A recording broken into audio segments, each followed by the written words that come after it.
le président Gbagbo là, c'était mon beau. Et puis je le vous voyais. C'est lui-même qui m'a dit, il faut me tutoyer. Il m'a autorisé à le tutoyer. Et je le tutoie quand on est deux, pas devant les gens. C'est une question d'éducation.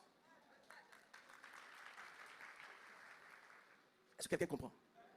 Ça veut dire que ton père spirituel là peut pas être ton ami. Parce que l'amitié engage l'âme. Dans ami là, il y a l'âme. Tu ne peux pas confier ton âme à tout le monde. C'est pour ça que la Bible dit qu'un homme qui a beaucoup d'amis là pour son propre malheur, un homme ne peut pas avoir beaucoup d'amis. Parce que ton âme, tu es obligé, quelqu'un à qui tu confies ton âme peut te faire perdre ton âme ou préserver ton âme. Est-ce que je parle à quelqu'un? C'est pour ça que je vous dis, vous êtes à l'église, vous êtes des frères et sœurs, vous n'êtes pas des amis. Parce que votre amitié ne dure pas ici. Ça devient pas là, après vous ne venez plus à l'église. Donc ne soyez pas amis, soyez des frères et sœurs. Il y a des gens qui sont rencontrés ici, ils font comme s'ils sont nés dans la même maternité. Après, quand ça devient palable maintenant, vous mélangez l'église. Or, on vous a prévenu. Vous n'êtes pas des amis, vous êtes des frères et des sœurs. Vos amis sont en ville, vos fréquentants sont en ville. L'église, là, c'est la famille. On ne vient pas à l'église pour se familiariser. Vous êtes dans l'église, vos vies sont dans l'église. Pourquoi? Parce que vous êtes avec Pierre, vous êtes avec Paul, vous êtes avec Jacques, vous êtes avec tout le monde et vous êtes seuls en même temps. Il y a des gens qui vous approchent parce qu'ils ont remarqué votre voiture. Ce n'est pas vos amis. Il y a des gens qui vous approchent à cause de votre nom, à cause de votre statut, à cause de ce que, peut-être que je dis du bien de vous. Donc, vous devez avoir un discernement. Autant quelqu'un t'approche, la première question, qu'est-ce que cette personne veut? Pourquoi maintenant? Pourquoi aujourd'hui? Pourquoi pas hier? Quand il y a eu la guerre que j'étais aux États-Unis, il y a des gens qui m'appelaient tous les jours. Tous les jours. Si j'aime Jean-Jacques, vous connaissez ça. Il m'a retrouvé aux États-Unis. Félie, elle a pris son avion, elle m'a retrouvé aux États-Unis. C'est pour ça qu'elle est tombée malade. Je l'ai assistée jusqu'à ce qu'elle guérisse. Mais combien de personnes m'appelaient? Combien de personnes sont allées me voir aux États-Unis? Très peu. Donc quand je reviens là, je réfléchis. Vous ne pouvez pas faire les mêmes erreurs. Ça insulte votre intelligence. Vous ne pouvez pas faire les mêmes erreurs. On peut te faire un reproche une fois, pas deux fois. Si on te fait le même reproche deux fois, trois fois, on est en train de te dire que tu n'es pas intelligent. C'est une insulte. Dis amen bien. C'est de toi le parle. Est-ce que je parle à quelqu'un? Moi, je ne prêche plus les messages spectaculaires. Je laisse ça à mes fils. Moi, je suis dans la profondeur. Parce que la profondeur appelle la profondeur.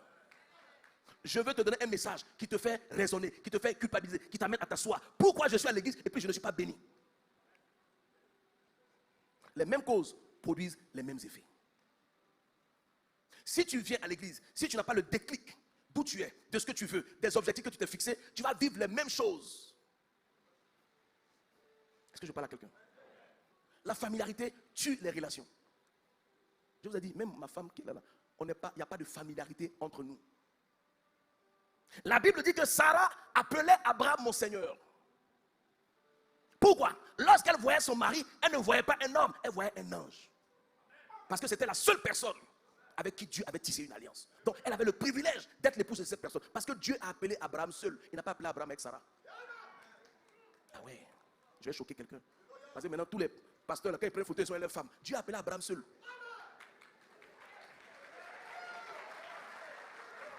Maintenant, il peut arriver que ta femme ait un appel. Ça, c'est autre chose. Mais systématiquement, ce n'est pas obligé. Ce n'est pas parce que tu es pasteur que ta femme doit être pasteur. Ça vient du Nigeria. Et puis les gens ont pris sans comprendre. Moi, ce que je ne comprends pas, je ne rentre pas dedans.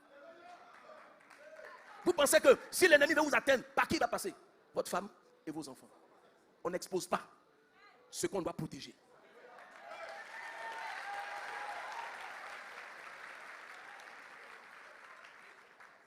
Est-ce que je parle à quelqu'un? Si tu as une source de bénédiction, tu as un patron qui a beaucoup d'affection pour toi, qui t'aime beaucoup, fais très attention. Parce que ça le rendra sensible à ce que tu vas lui faire. Si tu fais quelque chose qui blesse son cœur, il peut faire son deuil. Moi, quand j'aime trop quelqu'un, il faut faire attention. Mais si je t'aime et que tu me blesses, je commence à faire mon deuil sur toi. C'est-à-dire que quand tu es mort dans mon cœur, là, c'est fini. Souvent, il y a des gens qui pensent que quand je réagis, c'est parce que je réagis quand j'aime toujours. J'ai encore des sentiments, c'est ça qui me fait réagir. Mais quand je ne parle plus, dis à quelqu'un, c'est mort. 2025, celui qui m'écoute va prospérer. J'aurais pu commencer par le travail, mais je commence par aiguiser ton caractère, ton attitude, tes habitudes. Ça doit changer. Il y a un temps pour s'amuser, il y a un temps pour travailler. Tu ne peux pas t'amuser et réussir. Ça ne marche pas ensemble. Quand tu veux réussir, tu arrêtes de t'amuser, tu te mets au travail. Et il faut travailler quand tu as la force. Quand tu es jeune, c'est là que tu dois travailler. Parce qu'après, ça sera trop tard. Amen. Adam est sorti de sa destinée.